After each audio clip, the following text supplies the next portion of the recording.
ভাই, প্রবাসী হওয়ার আগে ১০০ বার চিন্তা করে নেবেন আর ১০০ বার ১০০০ বার চিন্তা ভাবনা করে প্রবাসী হবেন। প্রবাসী হওয়ার আগে যে কাজটা আপনাকে করতে হবে সেটা হচ্ছে কাজ শিখে প্রবাসে আসতে হবে। আর যদি আপনি কাজ শিখে প্রবাসে না আসেন তাহলে কাজ না শিখে প্রবাসী হলে আপনার কি কি ধরনের সমস্যা হতে পারে, যেমন ধরেন যে কোনো কাজই আপনার একটা কাজ করতেছেন, ওই কাজটা যদি আপনি না জানেন তাহলে আপনার সমস্যা। ওই কাজটা শেষ হলে দেখা গেছে আর একটা কাজও দিবে, ওটাও পারেন না, ওটা তো আপনার সমস্যা।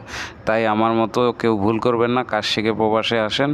আমি যে এখন যেহেতু কাজ করতেছি ইনশাআল্লাহ খুব ভালো আছি, ভবিষ্যতে আর কোনো সমস্যা হবে না। কাজ শিখে প্রবাসে আসবেন, আপনারও কোনো সমস্যা হবে না। যদি মনে করেন যে আমি কাজ ছোট হোক বড় হোক যে কোনো একটা কাজ শিখে প্রবাসী হবেন, আপনার জীবন তো অল্পতেই সফলতা পাবেন। আর আপনি যদি কাজ না শিখে প্রবাসে আসেন তাহলে তো আপনার সমস্যা, যে কোনো ধরনের সমস্যা দেখা দিতে পারে।